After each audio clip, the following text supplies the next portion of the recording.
Start कर रहे हैं। कल की क्लास में हम लोगों ने जो है वाइल्ड लाइफ प्रोटेक्शन एक्ट को स्टार्ट किया हुआ था and this act of 1972 is very very important. अपने नोट्स वगैरह सब लिखना शुरू करो। जो हमने लास्ट कंप्लीट किया था यहाँ पर हम लोगों ने इस पूरे एक्ट में जो है सैंचुरी वर्ड का मीनिंग समझा था और मैंने आपको नेशनल पार्क का मीनिंग बताया था। नेशनल पार्क में आपको मैंने ये पूरा समझाया था कि जो हमारा नेशनल पार्क बना हुआ है ये नेशनल पार्क जो है भारत के अंदर टोटल 104 है। जो मैंने आपको कहा था सारे मत लर्न कीजिएगा, आपको जम्मू कश्मीर के 4 नेशनल पार्क्स का पूरा डिटेल आना चाहिए जो मैंने आपको कल लिखवाया भी था। डिटेल में ऊपर ऊपर से नहीं पढ़ना उसको उसको आपको डिटेल में कवर अप करना है अपने जम्मू कश्मीर के, जो आपको कल की क्लास में मैंने लिखवा दिए थे, तो वो तो आपको बहुत डिटेल में कवर करना है। ठीक है, इसके अलावा आपको अब जो है वाइल्ड लाइफ प्रोटेक्शन एक्ट में और पॉइंट्स पढ़ने की जरूरत है। एक तो ये हो गया, ठीक है। अब इसके बाद मैंने आपको कल की क्लास में बताया था कि 5 जो है उसमें प्रोटेक्टेड एरियाज की बात की गई है, जिसमें से 2 ये हो गए सैंचुरी और नेशनल पार्क। अब तीसरा क्या चीज है, ठीक है, तीसरा इसके अंदर इंपॉर्टेंट जो उन्होंने कंजर्व करने के लिए बात बोली थी वो है थर्ड पॉइंट में लिखेंगे टाइगर रिजर्व्स।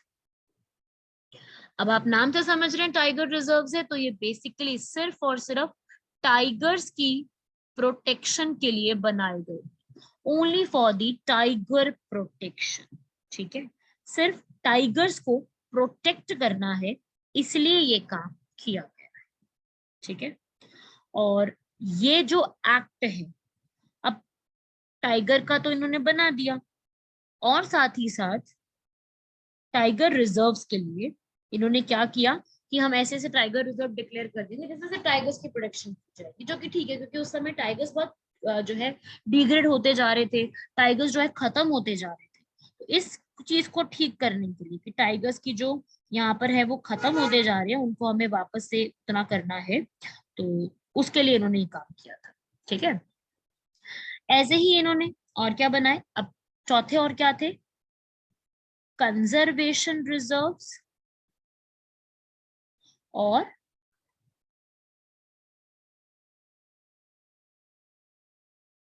Community reserves. ठीक है, 2 ये चीजें बनाई।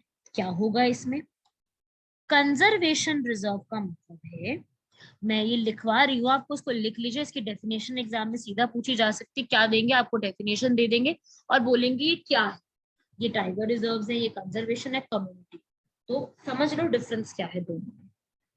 कंजर्वेशन रिजर्व्स वो एरिया, रिजर्व्स है ना कंजर्व करने के लिए, कंजर्वेशन रिजर्व्स कौन डिक्लेयर करेगा, state government. State government can declare any area. ये एरिया कहाँ होना चाहिए, एडजेसेंट होना चाहिए टू नेशनल पार्क और सैंचुरीज के।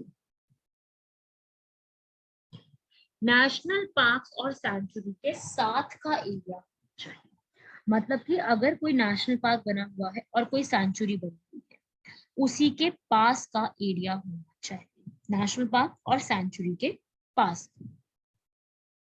समझ रहे हो, उन्हीं के पास के एरिया को हम कंजर्वेशन डिक्लेयर कर सकते हैं, वो हमारी चॉइस है।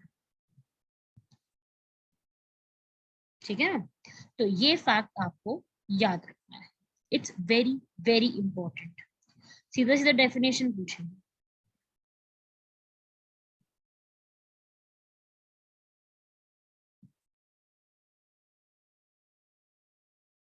लिख लेना ये पॉइंट, कंजर्वेशन रिजर्व जो है वो क्या है, इट इज अ लाइक किसी भी एरिया को डिक्लेयर कर सकते हैं जो कि नेशनल पार्क और सैंचुरीज के साथ में पड़ता है, तो उनको कंजर्वेशन रिजर्व छोटा ही, ठीक है, ताकि जो लोकल पीपल है वो भी उसमें पार्टिसिपेट कर सके।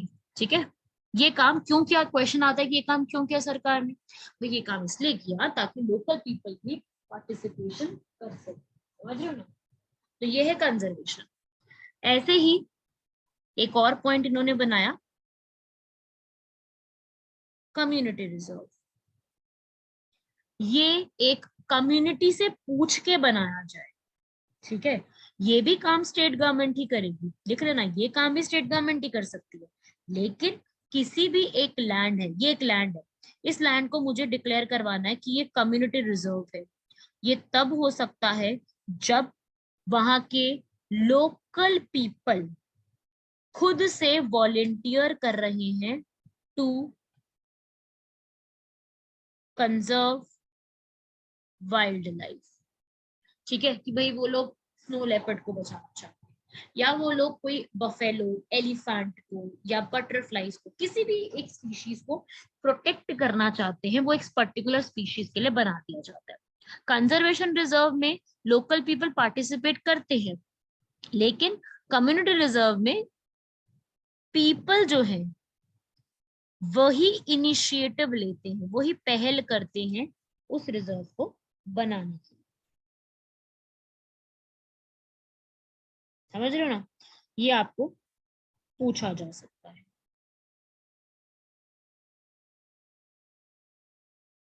इसको लिख लीजिए, ये इंपॉर्टेंट फैक्ट्स है, conservation reserve and community reserve. ठीक है, तो ये 5 एरियाज आपने पढ़े हैं, और इन पांचों एरियाज के अंदर आपको ये सारे फैक्ट याद रखने हैं कि वाइल्ड लाइफ प्रोटेक्शन एक्ट में, आपने याद कल किया था हमने, 6 शेड्यूल्स थे और 5 है इनके प्रोटेक्टेड एरियाज। तो ये फैक्ट्स आपके दिमाग में होने चाहिए।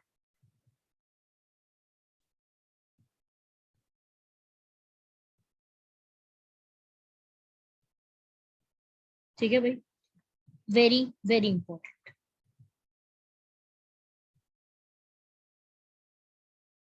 ठीक है, जैसे एक मैं एक क्वेश्चन आपसे पूछती हूँ, ये क्वेश्चन जरा सॉल्व कीजिए और मुझे इसका आंसर बताइए। According to wildlife protection act 1972, which following animals, जो मैं अभी नाम लिखूंगी, which following animals cannot be hunted by any person except for some provisions under law. इनमें से किस एनिमल्स को हम किसी भी सिचुएशन में मार नहीं सकते, हंट नहीं कर सकते उसका, एक्सेप्ट अगर कोई बहुत बड़ी सिचुएशन निकल के आ जाती है तो, अदरवाइज उसको हम बिल्कुल भी मार नहीं सकते। मैं 3 नाम लिखती हूँ यहाँ पर, मुझे जरा आंसर बताइए। घड़ियाल, Indian wild ass, and third one is buffalo. और आपके ऑप्शंस कुछ ऐसे हैं, 1 and 2, 1 and 3, 2 and 3, या ऑल। बताइए भैया answers,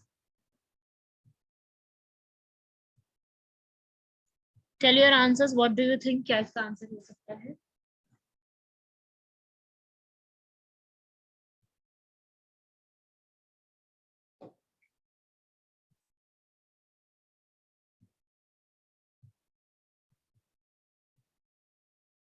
What do you think? What can be the answer for this question? Question आएगा ऐसा तो क्या आंसर मार्क करके आओगे? मुझे डायरेक्ट मैसेज करना, एवरीवन पे मत भेजना। आई वांट कि हर बच्चा अपना अपना आंसर बताए और क्या रहता है, तो मुझे जानना है।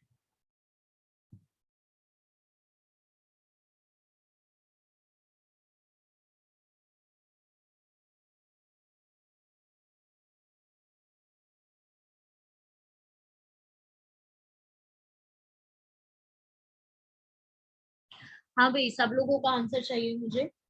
अ, अभी तक एक ही स्टूडेंट का आंसर आया, बाकी भी बताएं जरा।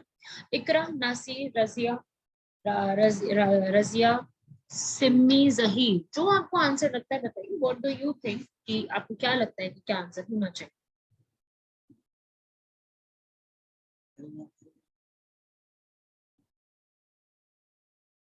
ओके, आंसर्स इसमें आए हैं। देखिए, सीधा सीधा सा देखिए, मैंने आपको बताया हुआ है बहुत सारे ऐसे एनिमल्स हैं जिनकी हम हंटिंग नहीं कर सकते हैं, और ये सारे ही एनिमल्स की हंटिंग नहीं कर सकते, इसका आंसर ऑल रहेगा। ठीक है, कंफ्यूज मत होइए, इसका आंसर ऑल रहेगा। आप इनमें से किसी भी के भी हंटिंग आप नहीं कर सकते। ठीक है, तो इस वाले क्वेश्चन का आंसर है ऑल। ठीक है, ऐसे क्वेश्चंस आते हैं ना, आपने ऑल आंसर लगाना है, क्योंकि आपको पता है ना कि इंडिया में बहुत सारे ऐसे स्ट्रिक्ट लॉज बन गए हैं कि आप हंटिंग नहीं कर सकते हो। तो उस रिस्पेक्ट में आपका इसके लिए आंसर रहेगा ऑल। समझ रहे हो, all is the right answer. ये फैक्ट आपको याद, अभी मैंने एक क्वेश्चन करा है ताकि आपको क्लियर हो जाए कि आप नहीं कर सकते हैं इन चीजों की, हम लोग हंटिंग नहीं कर सकते। ठीक है, तो एनवायरमेंट में जो हमारे क्वेश्चन आते हैं ना, इसी टाइप से आते हैं। ठीक है, ओके, जिन्होंने मैं, अच्छा नासिर आपने करेक्ट बताया है आंसर। ठीक है, बाकी किसी का करेक्ट नहीं था, सबने ए बी या सी आंसर दिया है। ठीक है,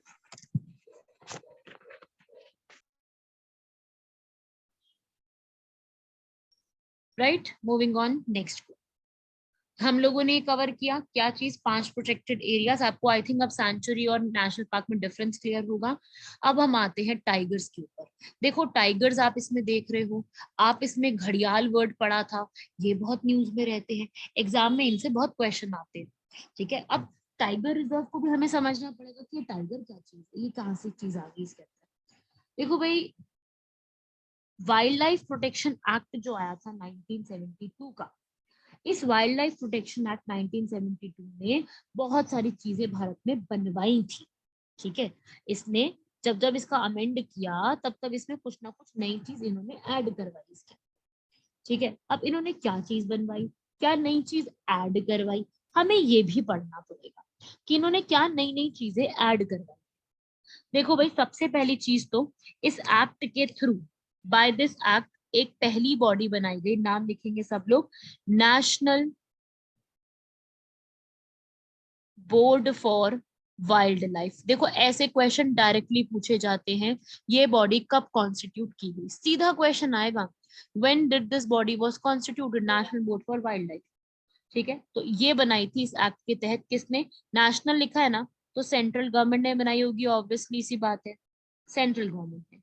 ये बॉडी पे क्या क्वेश्चन आता है कि इसके जो चेयरमैन होते हैं वो कौन है, इसके चेयरमैन होते हैं हमारे प्राइम मिनिस्टर। वैसे तो आप ये फैक्ट अपना पॉलिटी में भी कवर अप करोगे कि जो हमारे जो ये चेयरमैन होते हैं, जो प्राइम मिनिस्टर होते हैं, वो प्राइम मिनिस्टरशिप के साथ साथ और किन किन चीजों की चेयरमैनशिप को होल्ड करते हैं और किन किन चीजों के चेयरमैन होते हैं। ठीक है, वैसे तो ये क्वेश्चन आप करोगे उसमें, पर मैं यहाँ पे बता देती हूँ आपको, जो हमारे प्राइम मिनिस्टर होते हैं वो साथ में बहुत सारे ऑफिस को हैंडल करते हैं। एग्जाम्पल नीति आयोग, गंगा प्रोग्राम, ठीक है, साथ ही साथ national board for wild life को भी वो हैंडल करते हैं। ठीक है, अब national board for wild life क्या होता है, ये कैसी बॉडी है, इसमें कौन से लोग होते हैं। ठीक है, इसको अब हम समझ लेते हैं। National board for wildlife ये सबसे बड़ी बॉडी है जो कि किसके लिए काम करती है, ये सिर्फ और सिर्फ वाइल्ड लाइफ के लिए एपेक्स बॉडी। एपेक्स का मतलब समझते हो, सबसे हाईएस्ट बॉडी है। एपेक्स का वर्ड का मतलब ही होता है हाईएस्ट, तो सबसे हाईएस्ट बॉडी है जो सारे डिसीजंस लेती है रिलेटेड टू वाइल्ड लाइफ। ठीक है, वाइल्ड लाइफ, जितने भी वाइल्ड लाइफ के आते हैं, वही नेशनल पार्क है, वाइल्ड लाइफ सैंक्चुरी है, सब कुछ देखने की जिम्मेदारी इसी बॉडी को दे दी गई है। ठीक है, सो इस बॉडी को बनाया गया था और ये मिली नहीं है अभी तक, बहुत ज्यादा न्यूज में तो रहती है पर ये मिली नहीं है अभी तक। इनको मिलना चाहिए बंदों को, पर मिलते नहीं है ये लोग। ठीक है, और अच्छा चेयरमैन तो इसके प्राइम मिनिस्टर हो गए, इसके वाइस चेयरमैन कौन होते हैं, लिख लो, हमारे एनवायरमेंट मिनिस्टर, जो भारत के मिनिस्टर ऑफ एनवायरमेंट होते हैं, वो इसको वाइस चेयरमैनशिप इसका बनते हैं। और इस पूरे में जो है 47 मेंबर्स होते हैं, इस पूरी बोर्ड के अंदर 47 मेंबर्स होते हैं। ठीक है, ये लिख लेना। काम आपको समझ में आ गया होगा, काम इनका पूरा का पूरा चेक करने की इनकी जिम्मेदारी है। जितनी भी हमारी पूरा बना हुआ है ये बोर्ड, उसके रिस्पेक्ट में पूरे के पूरे चांसेस हैं इनको देखने का, और इनका जो काम है वो एडवाइस करना है। The work is advisory in nature, government के लिए पॉलिसीज फ्रेम करना। मेन फंक्शन क्या है इनका? To promote conservation of wildlife and forest, ये इनका मेन काम है, सबसे बड़ा काम इनका यही है। ठीक है, एंड एक लास्ट पॉइंट मैं आपको इसमें और लिखवाना चाहती हूँ, which is a very important, इसको स्टार मार्क कर लो अपने नोट्स के अंदर, मैं भी स्टार बना के लिख रही हूँ, इसको स्टार मार्क कर लो, जो मैंने कल भी बताया था, no alterations of boundaries can be done in national park and wildlife sanctuary, मैं WLS लिख रही हूँ, wildlife sanctuary, without approval of National Board for Wildlife। Wild ये जो बोर्ड है, इसकी परमिशन के बिना हम लोग बिल्कुल भी अप्रूवल नहीं दे सकते हैं। किसके लिए? कि भाई आप बाउंड्री को चेंज कर दो, नेशनल पार्क और वाइल्ड लाइफ की मान लो चेंज करनी है, तो इस बोर्ड से परमिशन चाहिए। तो ये भी इसका एक काम आ गया है ना, ये भी इसके वर्क में आ गया कि ये जो है ये परमिशन देगी, तब जाके आगे काम हो सकता है। Very important. ठीक है, इसको भी लिख लो, इंपॉर्टेंट फैक्ट है ये वाला।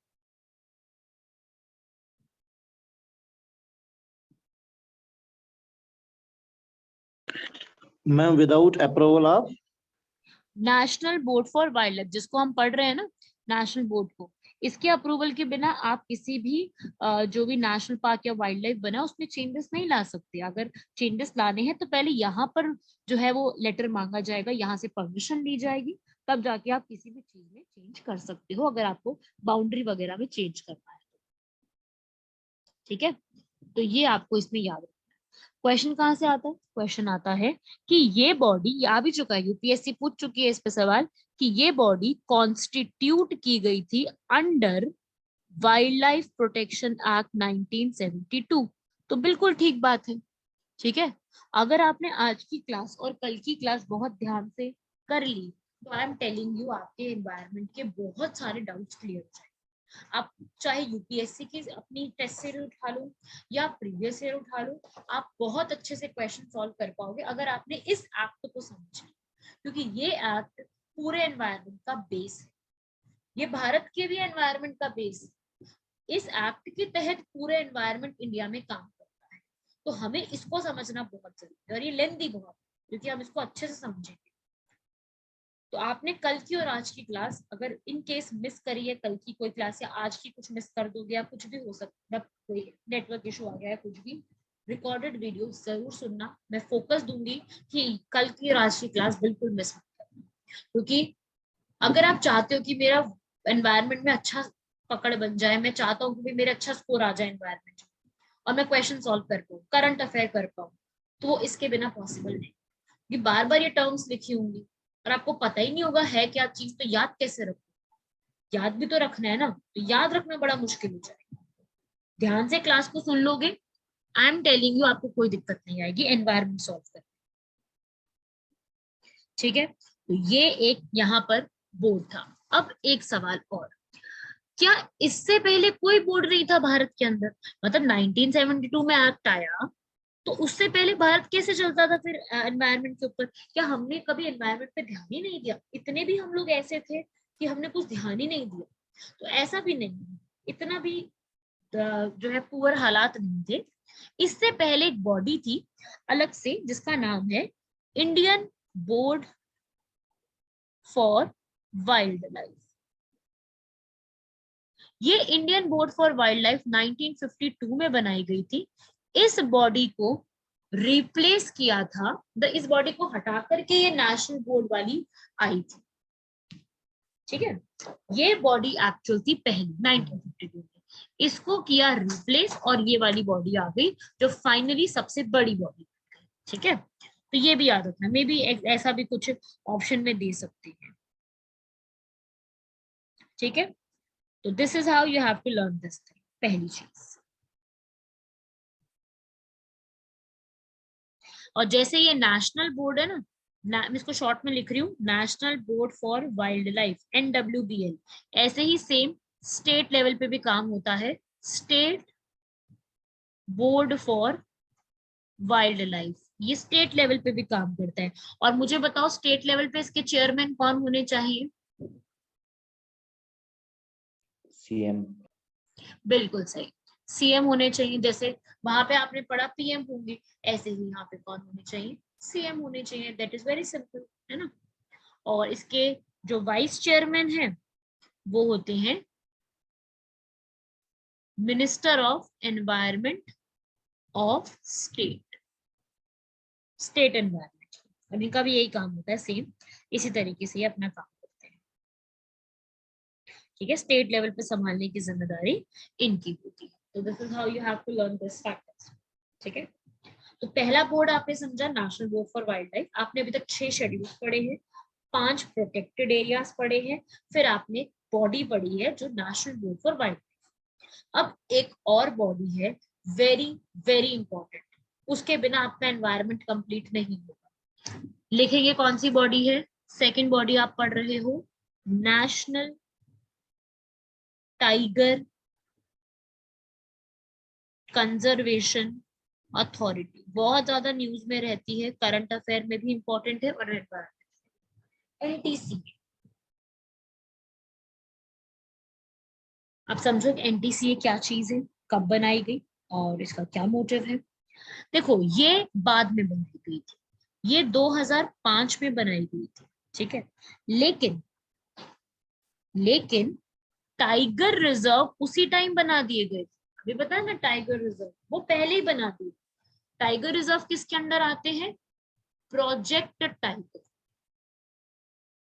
फिर टाइगर्स के लिए सेपरेट एक बॉडी 2005 में, जब उनको लगा कि हाँ एक बॉडी बनानी चाहिए हमें टाइगर्स के लिए, तब जाके उन्होंने एक बॉडी बनाई टाइगर्स, ठीक है, जो कि टाइगर्स के लिए काम करेगी, जो कि प्रोजेक्ट टाइगर, और जितने भी भारत में टाइगर रिजर्व्स हैं उन सबको बनाने के लिए जो है वो एक इंपॉर्टेंट बॉडी बनाई गई।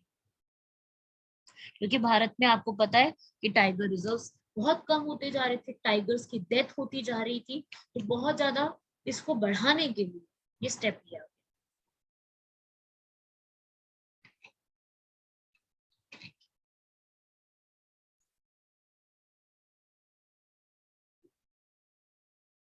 ठीक है। और नेशनल टाइगर रिजर्व, ये जो पूरी अथॉरिटी है 2005 में, याद रखिएगा, इसको बनाया गया था। इसका काम आपको समझ में आ गया क्या है, पूरे के पूरे नेशनल पार्क से मतलब नहीं है, ये सिर्फ टाइगर के लिए काम करेगी, ठीक है। इसके अंदर एक्सपर्ट्स बैठते हैं, वो सब कुछ यहाँ पे इसका पूरा चेक करते हैं, ठीक है। ये जो है इसके चेयरमैन कौन होते हैं? इसके चेयरमैन हमारे प्राइम मिनिस्टर नहीं होते, इसके चेयरमैन होते हैं minister of environment. Minister of environment इसके स्पेसिफिकली चेयरमैन होते हैं,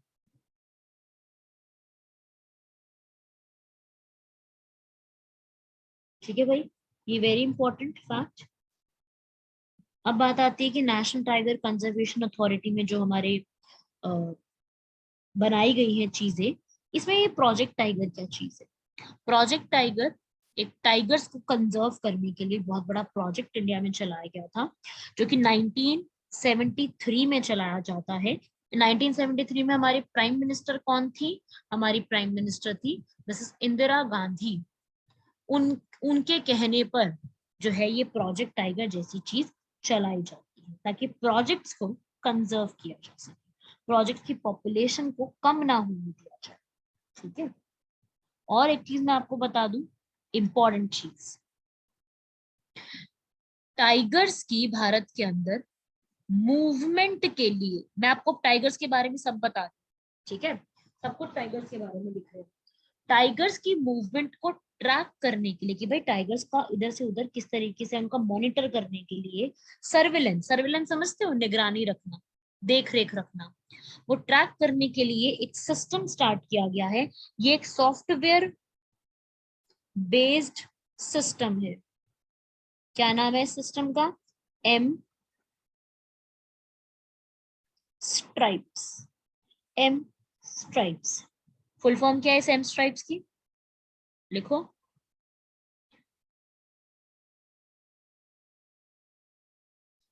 मॉनिटरिंग सिस्टम फॉर टाइगर्स।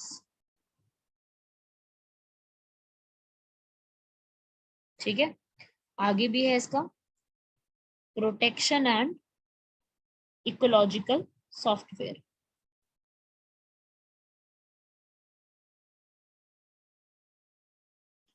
तो ये एक सिस्टम बनाया गया था टाइगर्स की प्रोटेक्शन, राइट?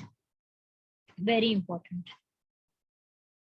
सीधा पता है क्वेश्चन कैसे आएगा? क्वेश्चन आएगा कि ये एम स्ट्राइप्स क्या चीज है।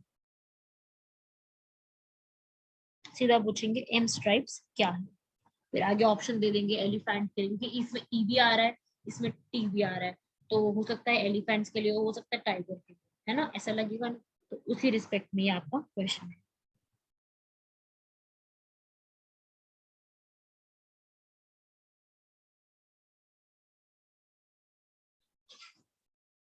तो ये आपको यहाँ पर याद रखना है, लिख लीजिए, इसको कंप्लीट कर लो यहाँ तक। ये हमारे इंपॉर्टेंट सारे फैक्ट्स हैं इससे जुड़े हुए।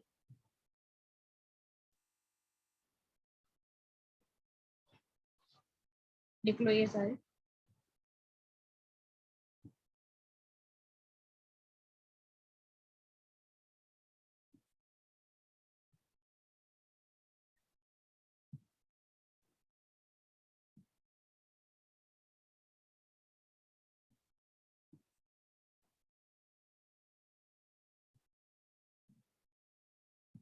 ठीक है भाई, ये आप लोगों को यहाँ पर याद रखना है, इसके ऊपर क्वेश्चन पूछा जा सकता है। तो पहली ये थी आपकी पूरी की पूरी, जो आपके एग्जाम में पूछी जाएगी और आती है। ये इस पे तो क्वेश्चन आते ही आते हैं हमेशा। ठीक है भाई, तो पूरा आपको ये क्लियर हो जाना चाहिए। ये वाला पूरा जो है यहाँ पर चेक रखने के लिए पूरे के पूरे टाइगर्स के ऊपर ये प्रोजेक्ट किया गया था। इट्स वेरी इंपॉर्टेंट, क्लियर हो गया होगा यहाँ तक। ठीक है, तो ये थी सेकंड बॉडी जो यहाँ पर बनाई गई थी, राइट? थर्ड बॉडी, तो दूसरी बॉडी आपने लिख ली, अब थर्ड बॉडी लिखेंगे। एम ट्री स्टैंड फॉर, सिमी एम हो गया मॉनिटरिंग, ठीक है, S for system, tree means tigers, और पी से प्रोटेक्शन, ई से, और एस से। सिंपल।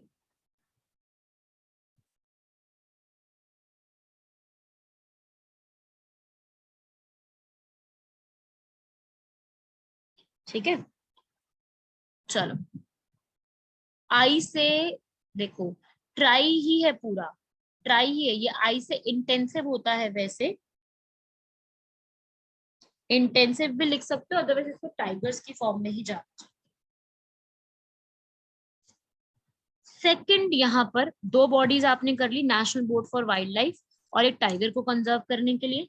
तीसरी बनाई गई थी यहाँ पर सेंट्रल जू अथॉरिटी। अब नाम से समझ गए होंगे ये पॉइंट भी, जू के लिए, ठीक है, जू को कंजर्व करने के लिए, समझिए ना ये चीज। तो जू अथॉरिटी क्या है? जो कि सिर्फ जू को, जो वर्ल्ड इंडिया में बने हुए हैं उनके लिए जूस को बनाया गया है यहाँ पर। और ये जो है यहाँ पर, क्योंकि इंडिया जो है ये काम करता आ रहा है, इसलिए ये इसी एक्ट के अंडर बनाया गया है। ये लिख लीजिएगा, इसी एक्ट के अंडर इस बॉडी को बनाया गया है।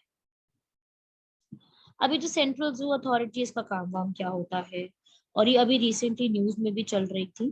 तो इसमें जो होते हैं भाई, पूरे टोटल 10 मेंबर्स होते हैं, लिख लो। इसमें 10 मेंबर्स होते हैं, और इसका काम क्या है? कुछ नहीं है, काम सिर्फ जू को अथॉरिटाइज करना। ठीक है, इसका काम सिर्फ क्या है? पूरे के पूरे जो भी हमारे जितने भी जू बने हुए हैं ना, उन जू को प्रोटेक्ट करना है, कंजर्व करना है, प्रिजर्व, बस। कुछ नहीं पढ़ना इसमें, क्योंकि इसका काम सिर्फ इतना है।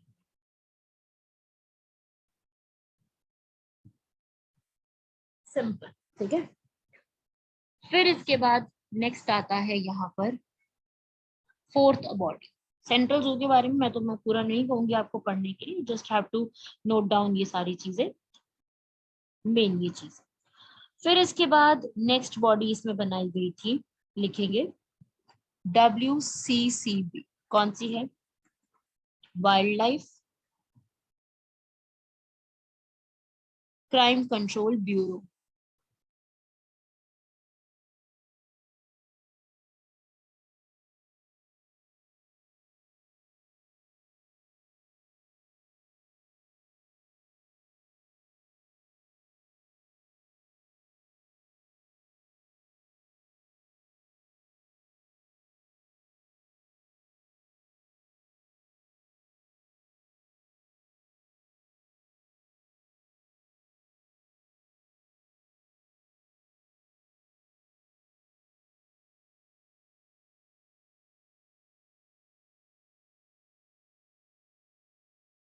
हाँ भैया आगे देखेंगे इसके बाद।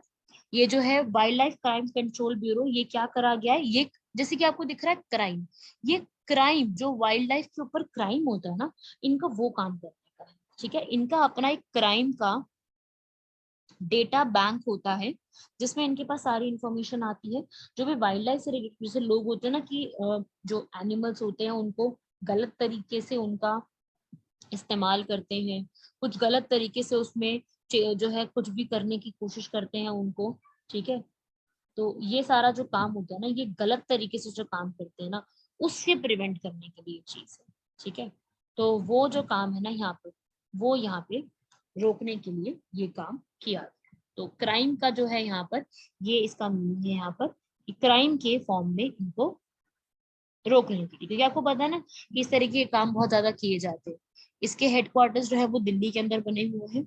तो आपको ये wild life crime control bureau के बारे में भी याद रखना है। ठीक है, इलीगल ट्रेड नहीं होने देना, इकोनॉमी में कोई दिक्कत हो तो वो ध्यान रखनी है। तो इस तरीके की जो चीजें होती है ना, वो यहाँ पर ध्यान रखना है।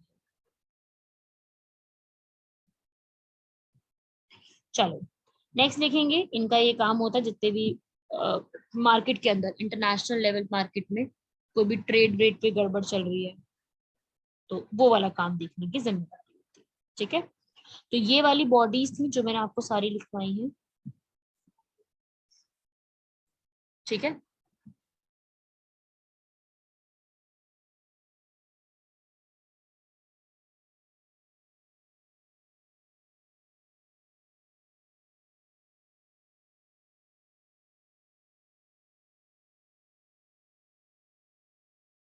हाँ भाई अब मुझे बताएंगे ये पूरा एक्ट आप लोगों को क्लियर हुआ या नहीं।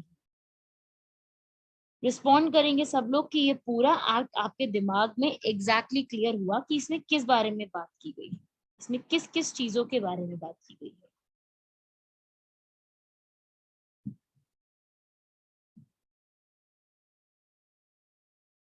सब लोग जो है रिस्पॉन्ड करो, ऐसे ऐसे नहीं बैठना, रिस्पॉन्ड सबको करना है इसमें।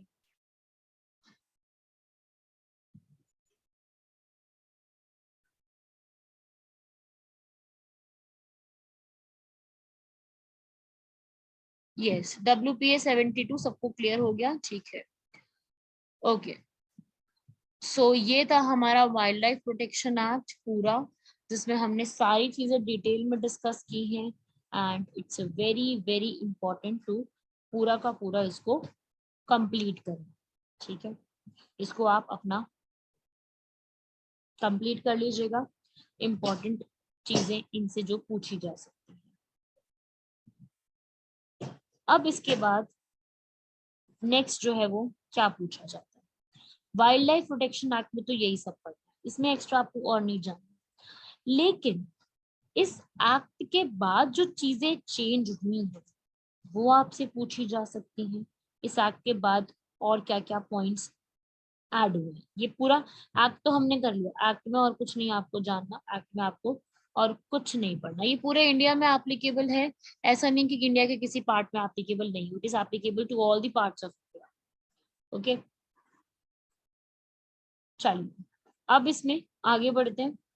बॉडीज वगैरह हमने सारी पढ़ ली, और अब यहाँ पर हम लोग नेक्स्ट इसमें बायोडाइवर्सिटी हमने शुरू किया था, और उस बायोडाइवर्सिटी के अंदर हमने एक सबसे इंपॉर्टेंट एक्ट कवर किया है।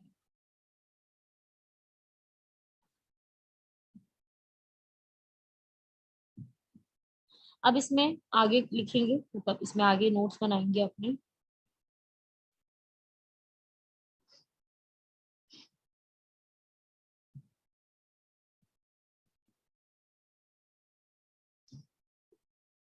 अब आपको पता है कि भाई बहुत सारी हमारी जो है एनिमल्स वगैरह हैं, उनके बारे में पढ़ना होता है, ठीक है। तो एनिमल्स वगैरह के बारे में हम लोग जो है क्या क्या चीजें पूछी जाती हैं, कौन कौन से एनिमल की डाइवर्सिटी पूछी जाती है, हमें एक एक करके उन एनिमल्स के बारे में पढ़ना है, ठीक है। मैं सबसे पहले जो है इसमें सारे एनिमल्स को एक एक को कवर करूंगी, बिकॉज एनिमल्स का आपके एग्जाम में बहुत क्वेश्चन आता है। एनिमल्स को भी हम पूरा का पूरा कंजर्व करेंगे, ठीक है, पूरा का पूरा कवर अप टॉपिक करेंगे ये वाला। इसके अंदर जो हमारे आपने ये पूरे रिजर्व्स वगैरह के बारे में पढ़ा है, ऐसे ही हमारे यहाँ पर ना कुछ रिजर्व्स बने होते हैं जो कि कोस्टल एरियाज को भी प्रोटेक्ट करते हैं, ठीक है। हमारे कोस्टल एरियाज को भी प्रोटेक्ट करने के लिए जो है वो एरियाज बने हुए। कोरल रीफ पढ़ा है सब लोगों ने? मुझे बताओ सर एक बार।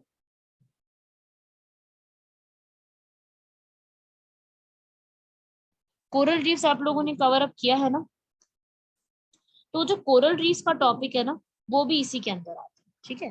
कोरल रीफ्स भी इसी में जो है आपको यहाँ पे जो आपका कोस्टल प्रोटेक्टेड एरियाज है उसमें जो है हमें पढ़ना पड़ता है, तो वो वाला टॉपिक भी पढ़ेंगे। और फिर अब हम एक नया टॉपिक अभी स्टार्ट करने वाले हैं, सब लोग क्लास में ही है। इसी में एक नया टॉपिक शुरू करेंगे जो एग्जाम में बहुत ज्यादा पूछा जाता है, लिख लीजिए, उसके लिए भी हम हेडिंग बनाएंगे नेक्स्ट। इसी में बायोडाइवर्सिटी में ही आप इसको लिखोगे, दैट इज बायोस्फीयर रिजर्व्स।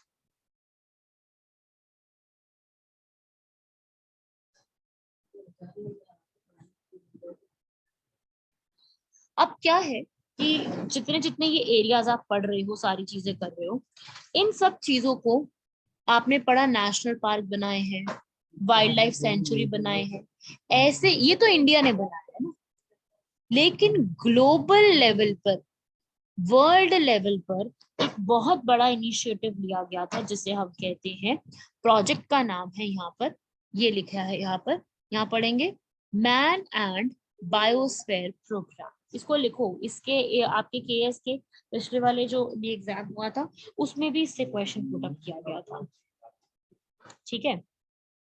तो ये इसमें आपको पढ़ना है पूरा का पूरा बायोस्फीयर रिजर्व्स। अब ये होते क्या है, ये यूनेस्को ने शुरू किया। अब मुझे बताओ यूनेस्को की फुल फॉर्म क्या होती है?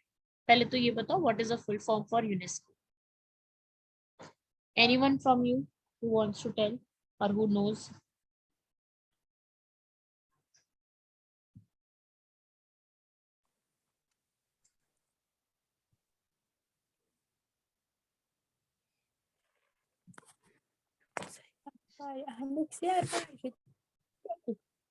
बताइए भाई।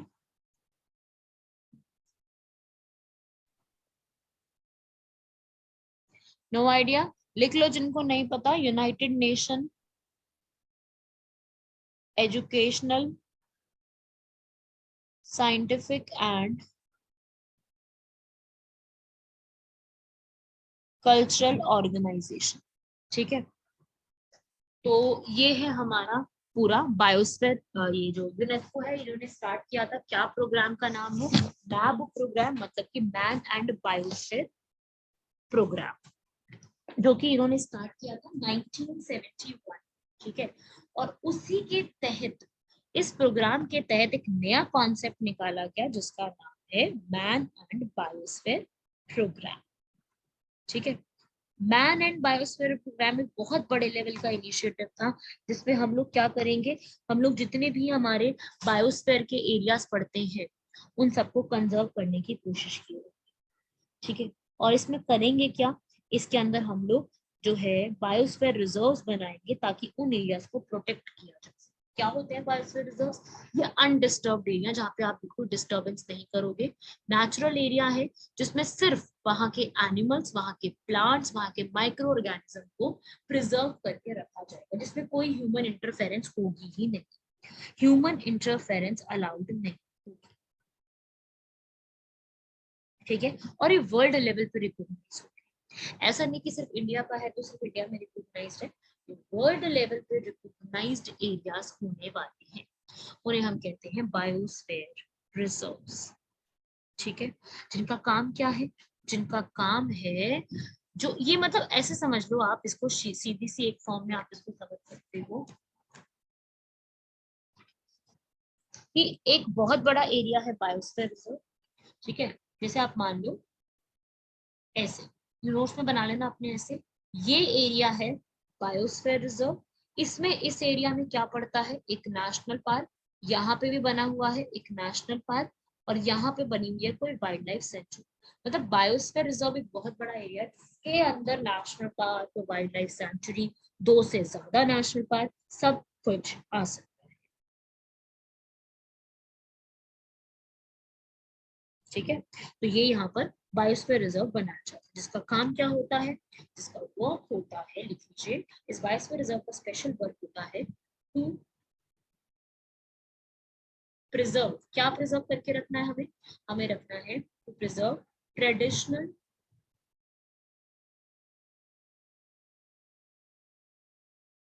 पुराने रिसोर्सेस को इस्तेमाल रखना, जितनी भी कंजर्वेशन करनी है किसकी, इकोसिस्टम की,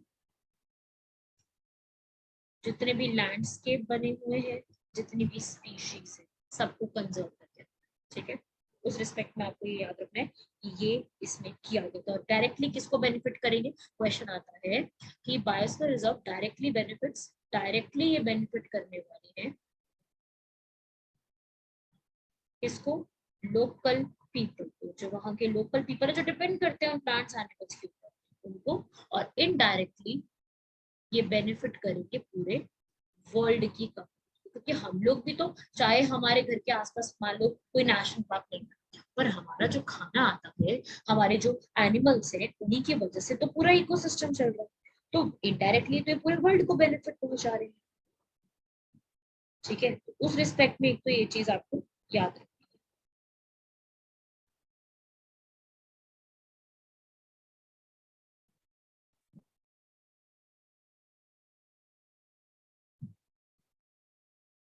लिख लो भाई ये सारे फैक्ट्स अपने नोट कर लो, इस रिस्पेक्ट में आपको ये पूरा अपना कंप्लीट करना है। ये है बायोस्फीयर, इसमें और क्या चीजें आती हैं, इस बायोस्फीयर रिजर्व में और क्या बना हुआ है, अब वो भी। ये तो था बायोस्फीयर रिजर्व के important. Biosphere reserve national park को हटा के नहीं बनाया गया, लिख लेना, it is not a substitute to national park, no substitute नहीं है, इट इज अ री एनफोर्समेंट, एक बेटर बनाने के लिए, नेशनल पार्क को थोड़ा बढ़ावा देने के लिए, ठीक है, ताकि इसके अंदर आप एजुकेशन भी ले सकते हो, इसके अंदर ट्रेनिंग पर्पसेस के लिए भी जाना, थोड़ा बहुत कुछ एरियाज में अलाउड है, मैं बताऊंगी कौन से एरियाज में अलाउड है। यहाँ पे टेक्नोलॉजी का यूज करके आप चीजों को जान सकते हो, रिसर्च वर्क कर सकते हो, ठीक है। पता है इसके अंदर क्या स्ट्रक्चर होता है इनका, इनका स्ट्रक्चर कुछ ऐसा बना, ये देखो इधर ये वाला, ये जोन्स में इनका स्ट्रक्चर डेवलप्ड है, 3 जोन बने होते हैं पूरे के, ठीक है। अब मैं इनको लिखवा देती हूँ आपको, कैसे बनाओ मेरे साथ साथ इस चीज को, 1 2 3। सबसे लास्ट का जोन होता है ट्रांजिशन जोन, सेकंड वाला जोन होता है बफर जोन, और लास्ट होता है कोर जोन, ठीक है। 3 एरियाज होते हैं, ये इनका स्ट्रक्चर होता है। कोर जोन अंदर का ये वाला, ये इस पूरे एरिया का वो हिस्सा होता है जहां पे कोई एक्टिविटी अलाउड नहीं होती है, जहां पे बिल्कुल होता है ना एब्सोल्युटली अनडिस्टर्ब, जहां पे बिल्कुल भी कुछ भी अलाउड नहीं, बिल्कुल जा नहीं सकते, उसे हम कहते हैं कोर जोन, ठीक है। लिखो, ये बना लिया सबने, अब इसमें लिखो आगे, लिख लो, this includes the minimum disturbed area, या फिर आप इसमें लिख सकते हो सबसे कम डिस्टर्ब्ड एरिया वो यही होता है, यहाँ पे पूरी तरीके से लीगल प्रोटेक्शन दी जाती है कि भाई कोई भी गलती से भी अंदर घुस ना जाए, कोई भी ह्यूमन, ठीक है, ह्यूमन की बात हो रही है। तो ये मतलब वो होता है कि it is human free zone, in short आप ये लिख सकते हो, ह्यूमन फ्री जोन है जहाँ पे कोई भी ह्यूमन अलाउड नहीं।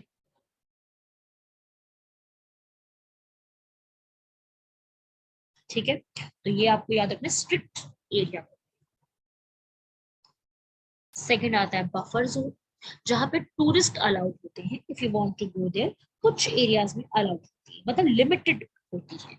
यहाँ पर थोड़ा सा लिमिटेड एरिया में आप जा सकते हो, पूरा नहीं जा सकते। ठीक है, यहाँ पर आप अगर मान लो आपने टूरिज्म के लिए जाना है, आपने ग्रेजिंग करवानी है, चरवाहों को चारा खिलाना है आपने, ठीक है, या आप रिसर्च एक्टिविटीज करना चाहते हो, आप कोई स्टूडेंट हो एग्रीकल्चर के, आप रिसर्च एक्टिविटीज करना चाहते हो, साइंटिस्ट हो, ठीक है, या फिर आप रिक्रिएशनल एक्टिविटीज करना चाहते हो, ठीक है, थोड़ा सा घूमने टाइप पर्पस के लिए जाना चाहते हो, ठीक है, लेकिन उसका इम्पैक्ट कोर जोन पे पड़ना नहीं चाहिए, तभी अलाउड होता है। ह्यूमन एक्टिविटीज अलाउड है, लेकिन उतने ज्यादा अमाउंट में भी अलाउड नहीं है कि आप यहाँ पर बहुत ज्यादा जो है चले जाए, उतने ज्यादा अमाउंट में भी वो चीज अलाउड नहीं होती।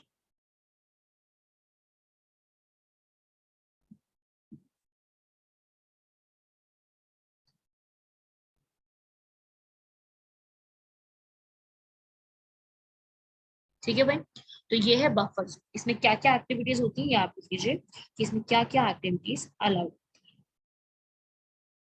Third one is transition zone, जिसमें ट्राइबल सेटलमेंट्स कल्टिवेटेड लैंड, जहाँ पे जितने भी ट्राइबल पीपल है वो रहते हैं, ठीक है, वो लोग उसका उसकी चीजों का इस्तेमाल करते हैं, वहाँ की वुड यूज करते हैं, वहाँ की टिम्बर यूज करते हैं, वहाँ के प्लांट्स और एनिमल्स की चीजें इस्तेमाल करते हैं, तो वो यहाँ पे इस्तेमाल किया जा सकता है। मतलब कि बफर और ट्रांजिशन जो वो एरिया है जहाँ पे आपकी एक्टिविटीज अलाउड होती है, ठीक है, जहाँ पे आना जाना अलाउड। लिखो सारा कुछ यहाँ तक पहले, और जो है 5 मिनट्स का ब्रेक लो। 5 मिनट्स के बाद सब लोग वापस मतलब यही रहो क्लास में ही, 5 मिनट्स पानी वगैरह पियो, और फिर इसको आगे कंटिन्यू करके हाफ 1 आवर अभी और लेंगे क्लास, और इसको कंप्लीट करेंगे पूरा। ठीक है, जाइए और अपना जो है अपना ब्रेक लेकर के 5 मिनट्स बाद वापस आइए।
हाँ भाई, वापस आ गए सब लोग, फटाफट से अटेंडेंस लगाओ, से yes you are there in class, या फिर मैसेज करो सब लोग क्लास में हो।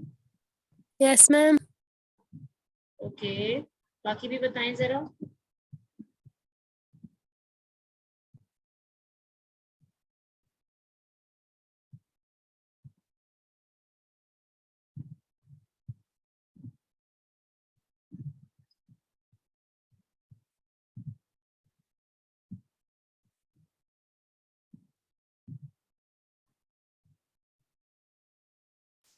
हाँ जी, बाकी भी हैं क्लास में। ओके ओके, चलिए बाकी सब हैं क्लास में। अब वापस से इस टॉपिक को कंप्लीट करते हैं। सबसे पहले तो हम लोगों ने जो स्टार्ट किया हुआ था, that was all about the topic जो है ये बायोस्फीयर रिजर्व के बारे में, ठीक है। तो बायोस्फीयर रिजर्व पे आप देखो क्वेश्चन कैसे आते हैं। एक तो इसके फैक्चुअल डेटा पूछे जाते हैं जो अभी हम कर रहे हैं कंप्लीट, कोर बफर और ट्रांजिशन के ऊपर सीधा सीधा पूछते हैं, ठीक है। तो ये एक तो पहला क्वेश्चन हो गया। दूसरा, जो बायोस्फीयर रिजर्व है, इनके नाम वगैरह बहुत पूछे जाते हैं। बायोस्फीयर रिजर्व में you are going to find the names, जो कि कहाँ पे क्या लोकेटेड है, वो सब नाम आपको पढ़ने होते हैं। तो देखो भाई, हमारे इंडिया में ये है टोटल 18 बायोस्फीयर, आप सामने देख सकते हैं स्क्रीन पे सबको बायोस्फीयर रिजर्व यहाँ पे दिख रही है। ये है टोटल इंडिया के 18 बायोस्फीयर रिजर्व। ये मैं आपको पूरा का पूरा फैक्ट करा रही हूँ जो एग्जाम में पूछा जाता है, सीधा सीधा एग्जाम के पर्पज से करा रही हूँ। इसके फैक्ट फटाफट लिखते जाओ। पहला बायोस्फीयर रिजर्व भारत ने कब बनाया था? 1986 में। कौन सा? नीलगिरी। ये देख रहे हो नीलगिरी सब लोग, ये पहला बायोस्फीयर रिजर्व है इंडिया का, ठीक है। पहले मैं छोटे मोटे फैक्ट्स लिख पा रही हूँ, फिर इसमें डिटेल बताती हूँ। और सबसे बड़ा ये 18 नाम है, ठीक है, 18 नहीं है, 18 बायोस्फीयर रिजर्व है, जिसमें से सबसे बड़ा कौन सा है? लार्जेस्ट बायोस्फीयर रिजर्व है इंडिया का, गल्फ ऑफ मन्नार। देख रहे हो सामने ये लिखा हुआ गल्फ ऑफ मन्नार, ये है सबसे बड़ा बायोस्फीयर रिजर्व। और सबसे छोटा कौन सा है? स्मॉलेस्ट भी आपको पता होना चाहिए, ये है पन्ना। और ये करंट अफेयर में चल रहा है, पन्ना बायोस्फीयर रिजर्व करंट अफेयर में है। सो करंट अफेयर में मैं बताऊंगी ये क्यों है, ये हम ज्योग्राफी की क्लास में आपको मैं बताऊंगी कि करंट अफेयर में क्यों चल रहा है। ये पन्ना बायोस्फीयर रिजर्व वहां पे है। और मैं फिर से बोल रही हूँ, कल आप लोगों की क्लास 7 से 9 है, वैसे मैं ग्रुप पे भी मैसेज करूंगी, 7 से 9 कल ज्योग्राफी की क्लास रहेगी। सब लोग ज्योग्राफी की क्लास के लिए 7 से 9 सुबह, ठीक है, एएम की बात हो रही है, कल संडे है, ज्यादा क्लासेस रहेंगी, 7 से 9 सब लोग प्रेजेंट रहेंगे, ठीक है।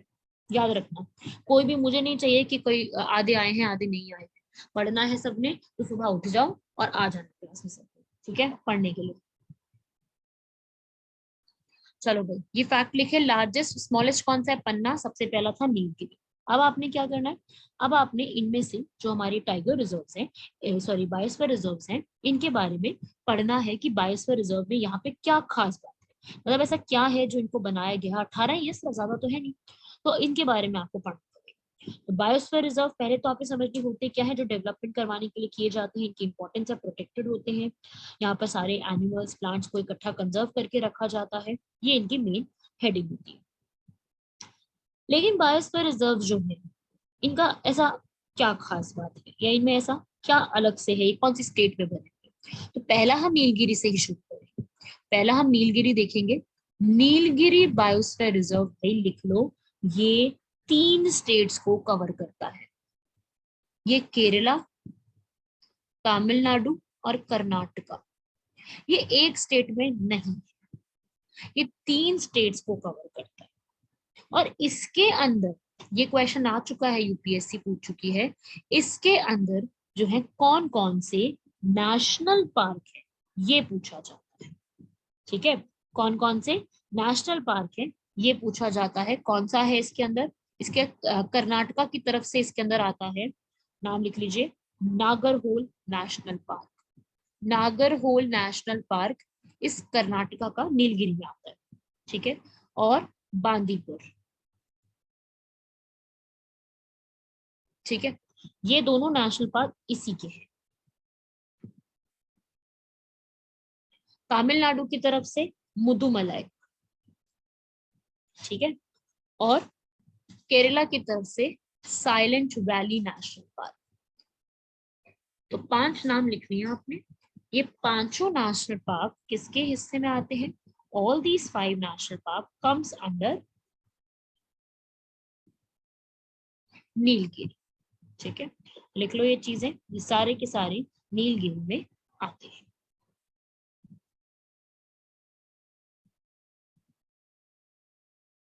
इंपॉर्टेंट देख लो, इसकी इंपॉर्टेंस अपने आप ही आपको समझ आ रही है कितने बड़ा एरिया कवर अप करता है।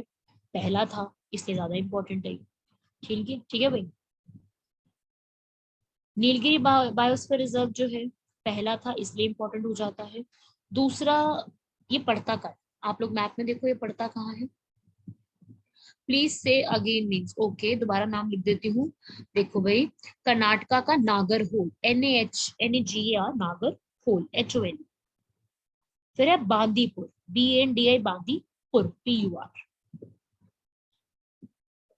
फिर है तमिलनाडु का मुदुमलाई, MUDU मुदुमलाई MALAI। फिर है केरला का साइलेंट वैली। ठीक है, तो इंग्लिश वर्ड है साइलेंट वैली। बाकी थोड़े से उनके लैंग्वेज के वर्ड्स हैं, दैट्स व्हाई थोड़ा सा समझने में कंफ्यूजन हो सकता है आपको। ठीक है, ये आपने लिख लिया नाम। अब देखो भाई इस मैप पे कहाँ पे पड़ रहा है ये पड़ रहा है वेस्टर्न घाट्स के। हम वैसे ये वेस्टर्न घाट्स का टॉपिक कल की क्लास में शुरू करने वाले, जो मॉर्निंग की क्लास होगी ना उसमें वेस्टर्न और ईस्टर्न घाट्स कर रहे हैं। बड़ा इंपॉर्टेंट टॉपिक है, मिस मत करना क्लास को, से क्वेश्चन आते हैं वेस्टर्न घाट्स और ईस्टर्न घाट्स से। ठीक है, तो वेस्टर्न घाट्स और Eastern Ghats we are going to start.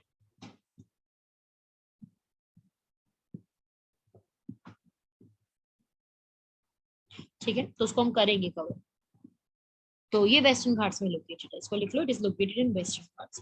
अब बस बात यहाँ पे क्या आती है कि यहाँ पर सबसे अच्छी स्पीशीज कौन सी होती है, यहाँ पर आपको लिख लो अपने नोट्स में, क्योंकि इससे आते हैं क्वेश्चन। इंडिया के एलिफेंट्स, एशियाटिक एलिफेंट्स कहाँ मिलेंगे? यहाँ। लार्जेस्ट एलिफेंट साउथ में, आपको पता है ना एलिफेंट ज्यादा मिलते हैं, आपने सुना होगा न्यूज में एलिफेंट्स को मार देते हैं कभी, कुछ ऐसी न्यूज आती रहती है। तो वो एलिफेंट्स यही मिलते हैं, इसलिए वो न्यूज में रहते हैं। ठीक है, तो सबसे बड़े जो एनिमल्स हैं, लिख लो इस चीज को, सबसे बड़े एनिमल्स आपको यहाँ पे मिलेंगे। और एक आपको स्पीशीज यहाँ पे मिलेगी जो सिर्फ यही मिलेगी, जो और कहीं नहीं मिलेगी इंडिया में, वो है लायन टेल्ड मैकेक, या फिर लायन टेल्ड मंकी भी कहते हैं। ये मंकी की तरह दिखता है, लेकिन उसकी टेल होती है ना, वो मंकी लायन जैसी होती है। ठीक है, दिखता मंकी जैसा ही, पर ये इसकी टेल उस तरीके से होती है, इसलिए। तो ये आपको याद रखना है ये चीज, लिख लो।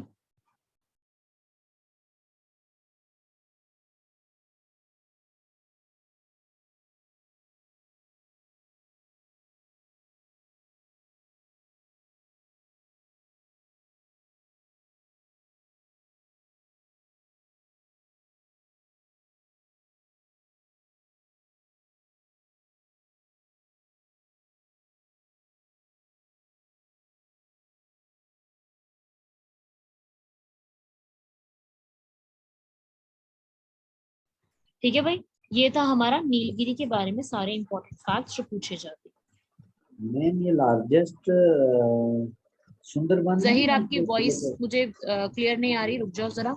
अगर आप कुछ बोल रहे हो तो I am not able to listen that.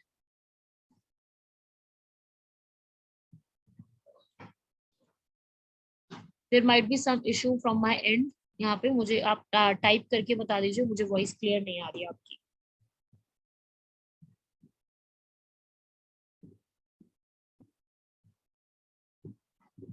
इसके बाद सेकंड बायोस्फीयर रिजर्व इन्होंने डिक्लेयर किया था नंदा देवी।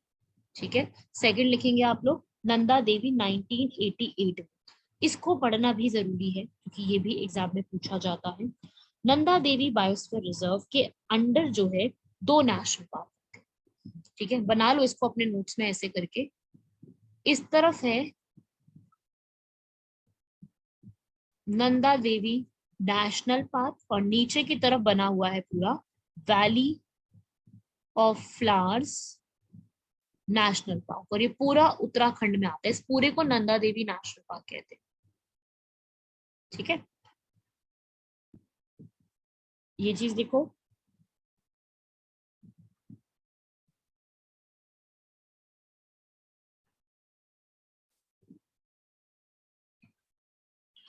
देखो लार्जेस्ट जो है वो सुंदरबंस नहीं है, लार्जेस्ट गल्फ ऑफ मन्नार है। ठीक है, गल्फ ऑफ मन्नार हमारे इंडिया का लार्जेस्ट है। ये अभी ही रिसेंटली क्वेश्चन वगैरह पूछे जाते हैं, इसमें पूछा गया था अभी।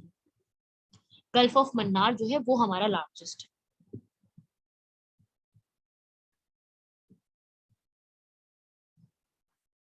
ठीक है, अब ये वाला जो है हमारा, ये आप लिख लीजिए, इसका जो नाम है नंदा देवी नाम यहाँ पे कर दिया गया है।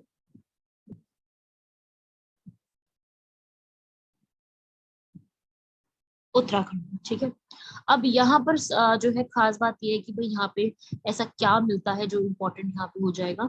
यहाँ पर आपको भाई स्नो लेपर्ड मिलते हैं, जो मैंने आपको लास्ट क्लास में बताया था स्नो लेपर्ड के बारे में इंफॉर्मेशन। हिमालयन मस्क डियर, ये दो फैक्ट्स आपको याद है, दैट्स इट।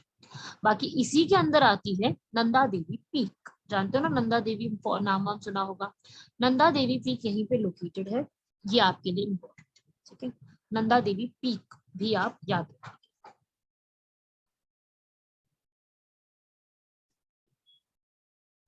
ठीक है भाई, ये है आपका नंदा देवी नेशनल पार्क के बारे में इंपॉर्टेंट फैक्ट जो पूछा जा सकता है।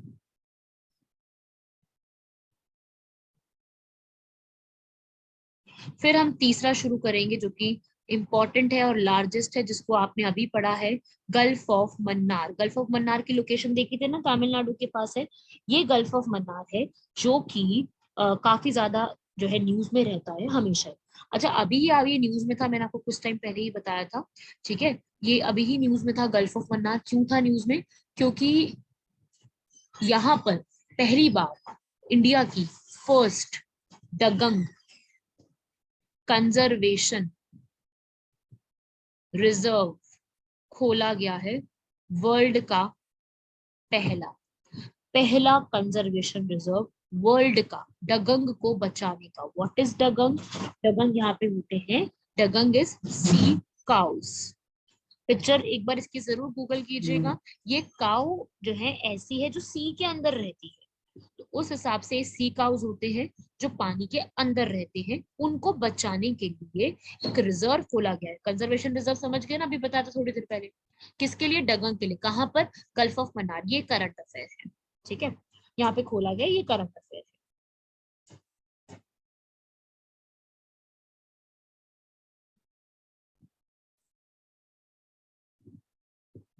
ठीक है, नंदा देवी वाला जो अगर आप पूछ रहे हो विच ईयर, नंदा देवी वाला 1988 में हुआ था। 1988 में सीक्वेंस में लिखवा रही हूँ। गल्फ ऑफ मन्नार वाला 1989 में। ठीक है भाई, ये इसके बारे में याद रखना। गल्फ ऑफ मन्नार, यहाँ पे डगंग जो है वो मिलते हैं। यहाँ पे बहुत सारी मरीन मारी जो एनिमल्स होते हैं उनकी एक्टिविटी यहाँ पे बहुत सारी की जाती है। यहाँ पे कोरल रीफ्स बहुत ज्यादा मिलती है।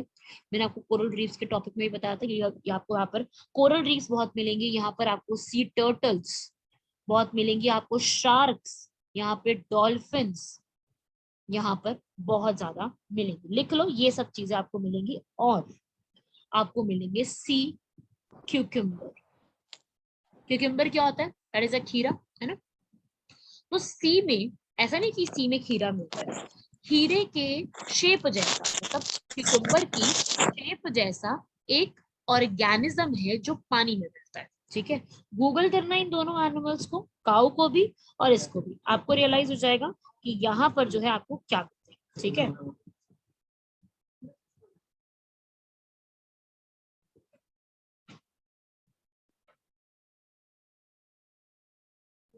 लिख लो ये फैक्ट्स, एग्जाम के लिए इंपॉर्टेंट है।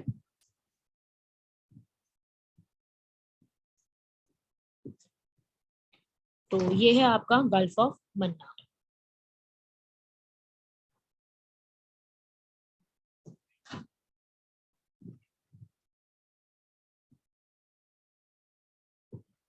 ठीक है भाई, ये है आपका तीसरा, इसको कंप्लीट करना। चौथा है भाई ये वाला, यहाँ देखेंगे नोकरेक, इस पे ज्यादा क्वेश्चंस नहीं आते। ठीक है, ये कहाँ पे सिचुएटेड है, कौन सी प्लेस है, मेघालय। ये मेघालय के अंदर, आपने इस नाम सुना होगा गारो हिल्स, मैंने बताया हुआ है, गारो खासी जयंतिया नाम बताया ना, गारो खासी जयंतिया, ये वहीं पर ही लोकेटेड है। ठीक है, तो वहां पर इसकी लोकेशन है, तो मेघालय की गारो हिल्स में ये लोकेटेड एरिया है। ठीक है, बाकी आपने से ज्यादा नहीं पढ़ना है क्योंकि इतना क्वेश्चन इस पे आता नहीं है, नोकरेक में ज्यादा कुछ पूछते नहीं है। जस्ट आप पढ़ लीजिए कि यहाँ पर है, और यहाँ पे मिलते हैं रेड पांडा, ये लिख लेना एक जरा, रेड पांडा। ठीक है, रेड कलर का जो पांडा होता है ना, वो बिल्कुल रेड कलर का, जिसके थोड़ा सा फेस व्हाइट होता है, बाकी वो पूरा रेड है, वो आपको यहाँ पर सबसे ज्यादा मिलेगा। ठीक है, लास्ट आज की क्लास में हम कवर करेंगे सुंदरबंस, जो तीसरा ये एरिया है सुंदरबंस का, क्योंकि Sundarbans is very important area, इसलिए इसको हम कवर अप करेंगे अभी। ये आप देख रहे हो सुंदरबंस, ये लार्जेस्ट नहीं है, ठीक है, लार्जेस्ट गल्फ ऑफ मन्नार है सुंदरबंस। कहाँ पे है, वेस्ट बंगाल, पता ही है आपको। बाकी ये बांग्लादेश में भी लाई करता है। ठीक है, इस सुंदरबंस के अंदर क्या सबसे ज्यादा मिलते हैं, यहाँ मिलते हैं मैंग्रोव्स। ये 1992 में बना था हमारा biosphere reserve. Here you are going to find the maximum of mangroves. ठीक है, ये भी याद रखना है। और पूरा सुंदरबंस का नाम कहाँ से आया है, क्योंकि यहाँ पर क्या मिलते हैं, सुंदरी ट्रीज। सुंदरी ट्रीज की वजह से इसका नाम क्या पड़ गया है, सुंदरबंस। ठीक है, सुंदरी ट्रीज की प्रेजेंस से। ठीक है भाई, ये आपको याद रखना है यहाँ पर।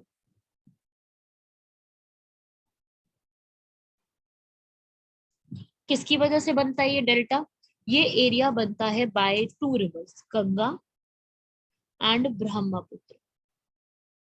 इन दोनों रिवर्स की कॉन्फ्लुएंस की वजह से ये एक डेल्टा यहाँ बनता है, जहां पर आपको सबसे ज्यादा क्या मिलेगा, बंगाल टाइगर। टाइगर पढ़ा था ना अभी थोड़ी देर पहले, टाइगर्स के बारे में काफी चीजें पढ़ी है, टाइगर को कंजर्व करने के लिए। तो ऐसा ही एक टाइगर जो है, बंगाल टाइगर, वो आपको यहाँ पे मिलता है, पूरे इंडिया में ऑलमोस्ट मिलता ही मिलता है बंगाल टाइगर। ठीक है भाई, इंपॉर्टेंट है, लिख लीजिए ये भी।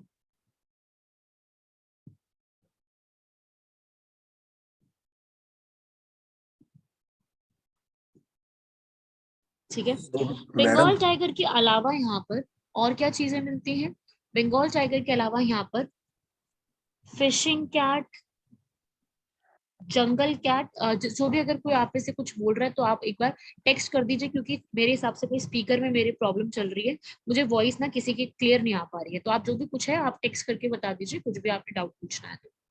और उमेर, आपने अभी ज्वाइन किया है, मैं आपको बता दूं आज की क्लास में जैसे मैं बता रही थी, आज हमने पूरा wild life protection act complete किया है 1972, जिसमें 5 एरियाज, 4 बॉडीज के बारे में कवर किया है, और बायोस्फीयर रिजर्व हमने स्टार्ट किए थे। तो जिसने भी ये लेक्चर मिस किया है वो इस लेक्चर को दोबारा से सुने, कंप्लीट करे, क्योंकि मैंने बताया जैसे कि आपका बेस बनाएंगे, ये पूरा लेक्चर आज का और कल का आपका एनवायरनमेंट का बेस बनाएंगे।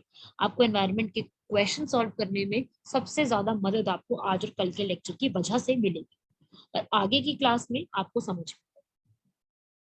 ठीक है, तो जिसका भी रह गया हो वो अपना कंप्लीट कर लेना। और ये सुंदरबंस, इसको कंप्लीट करेंगे पहले। यहाँ पे आपने बंगाल टाइगर लिखा, ये मिलता है। अच्छा, फटाफट मुझे लिख करके बताएंगे मैसेज करके, टाइगर को कंजर्व करने के लिए भारत में एपेक्स बॉडी कौन सी, टाइगर को कंजर्व करने के लिए फटाफट लिखिए, आंसर शॉर्ट में लिख देना, आंसर कोई शॉर्ट में आंसर लिख के बताओ, टाइगर को कंजर्वेशन करने के लिए बॉडी कौन सी।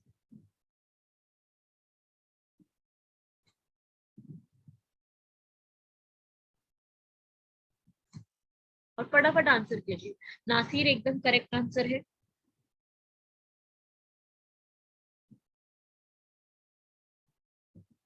हाँ भाई, बाकी भी बोलेंगे, वेट थोड़ी करना है, आगे बताओ फटाफट से।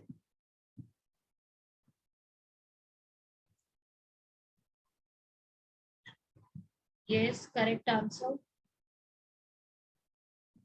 Yes, the body name is NTCA, अभी पढ़ा है थोड़ी देर पहले, नेशनल टाइगर कंजर्वेशन अथॉरिटी। ये बनाई गई थी स्पेसिफिक इसी पर्पस के लिए। ठीक है भाई, तो ये बॉडी याद रखिएगा इसके अंदर। ये सब यहाँ पर बनी हुई। ठीक है भाई।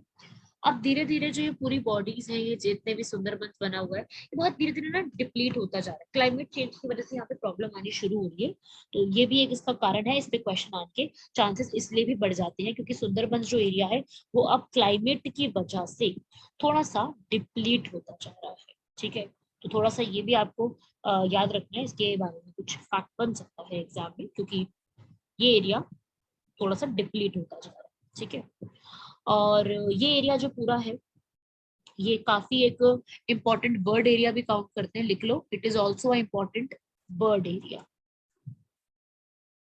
बेसिकली यहाँ पर जो है टाइगर्स यहाँ पर आपको अच्छे खासे मिलने वाले, टाइगर्स के लिए सबसे ज्यादा जाना चाहते हैं। ठीक है भाई, ये फैक्ट्स आपसे पूछे जाते हैं और ये न्यूज में भी रहता है, तो इससे आने के क्वेश्चन आने के चांस भी बढ़ जाएंगे। यहाँ पर ऐसा कहा गया है कि करीब करीब इसमें 428 बर्ड्स रहती हैं, ऐसा एक सर्वे में बोला गया है। ठीक है, according to a survey it has been said that the important bird areas are also there and 428 birds according to a survey is there। 428 करीब अराउंड यहाँ पे। ठीक है, लिख लीजिएगा, बर्ड्स भी है यहाँ पर। बाकी इसमें आपको इतना ही कवर करना है, you don't have to cover anything else in this, इतना ही कवर कर लीजिए तो आपके लिए इसमें इनफ है, राइट। सो यहाँ तक सबको क्लियर हुआ? Is everything clear to everyone? या due to climate disturbance Nasir, due to climate disturbance, climate में वेरिएशंस आने की वजह से there has been a problem in this area, that's why this Sundarbans के ऊपर कोई ना कोई आर्टिकल आता रहता है न्यूज़पेपर्स में, you will find some articles on this topic. Why? Because this area climatic disturbance का पार्ट। क्लाइमेटिक डिस्टर्बेंस का यहाँ पर मतलब है कि due to anthropogenic activities. Anthropogenic word का मतलब क्या होता है? Human interference. ठीक है, anthropogenic activities, that means due to human interference क्या होता जा रहा है कि एरिया थोड़ा सा डिस्टर्ब होता जा रहा है। This area is getting disturbed by the human interference. इसीलिए सरकार यहाँ पर जो है वो क्या करती है, यहाँ पर थोड़ा प्रोटेक्शन ज्यादा बढ़ाने की कोशिश की जाती है। That's it. ठीक है, क्योंकि यहाँ पर बहुत सारे अमाउंट ऑफ, आपको पता है कि टाइगर हो गया, डॉल्फिन्स हो गई, क्रोकोडाइल हो गए, दे आर लाइक बहुत सारे अमाउंट में यहाँ पे रहते हैं। तो एक रिजर्व अगर खत्म होता जाएगा एरिया, तो इन स्पीशीज को भी प्रॉब्लम होगी। उस स्पीशीज की प्रॉब्लम को सॉल्व करने के लिए चीज की गई। ठीक है,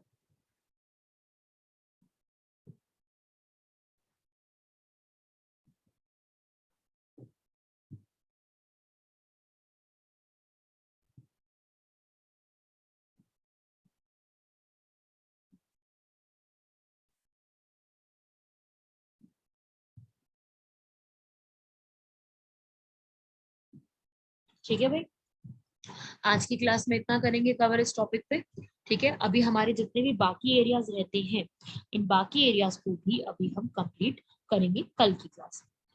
तो आज हम लोगों ने जितना कवर किया है, जिसका जितना रहता है, I would suggest all of you कि अपना कंप्लीट कर लेना, भूलना मत जितना भी करवाया है आज की क्लास में। और the class is so influential, thank you so much Nasir. बाकियों को भी क्लियर हो गया पूरा, कंप्लीट कर लेना यहाँ तक।